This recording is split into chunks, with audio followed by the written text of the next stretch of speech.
Hey everyone, welcome to another episode of the Mortgage Minute. Today we're going to be focusing on an important aspect of qualifications, your GDS and TDS ratios.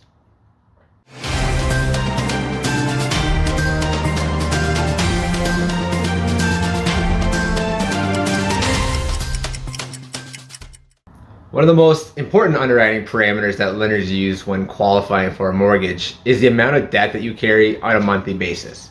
Now, as a mortgage brings a large debt obligation, the lenders simply want to make sure that the borrowers are not pushing the limits of their debt to income ratios.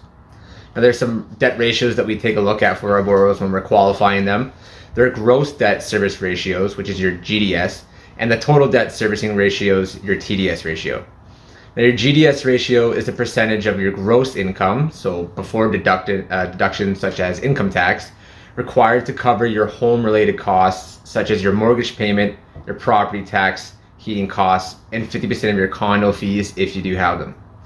We take this debt total and we're going to divide it by your gross monthly income to produce the percentage of income that you spend on debt monthly.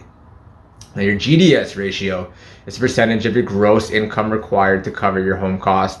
So it's going to be the same home cost as in your GDS, but we're also going to include all other debts such as your credit card debts, your lines of credits, student loans, and car payments.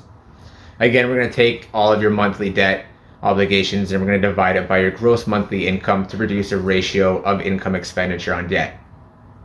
Now, depending on what the credit scores are of the borrowers, there's actually a few different ratios that we can use when we're qualifying our borrowers.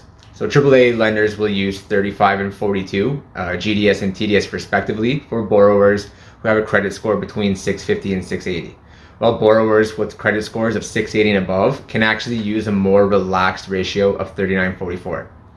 And when we take a look at the B side of our lending, our borrowers are able to push their ratios out even further to 45-50 due to the uninsured nature of the mortgage. Lastly, we have our private mortgages that deal with borrowers whose GDS, TDS ratios are even further outside of our B lenders' underwriting parameters. Well, everyone, that's it for today. Hopefully this shines some more light into the qualifying process for you.